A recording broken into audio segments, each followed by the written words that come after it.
দেখি তো মাঝে মাঝে তিনজনে মিলে এক মোটর সাইকেল চালাও, ঠিক না? হ্যাঁ, সবাইরও তো আলাদা আলাদা নাই, ঠিক না? কি মাঝে মাঝে তো দেখি হাঁটলে একরকম, মোটর সাইকেলে থাকলে আরেক রকম, পিছে কেউ থাকলে ফুল চার্জ। বুঝছে কিনা আল্লাহ জানে।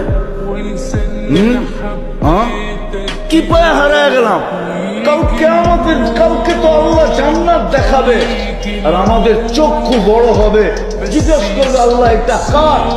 বলবে এটা তো ছিল তোর, তোমারই ছিল, তুমি তো দুনিয়ার বদলায় এটাকে হারায় দিছো। আর রাদিতুম বিল হায়াতিদ দুনিয়া, কি পায়া জান্নাত ছেড়ে দিতেছে। দুটা করলেই তো, ডেলি যদি দুটা করি আমি জান্নাত দেখা দেব। কয়টা করতে হবে ডেলি? কয়টা? একটা তো আমি দেখাইলাম, সুযোগ তো চলে গেছে। রমজানে এক টোপ পানি দিয়া জান্নাত নেওয়া যেত।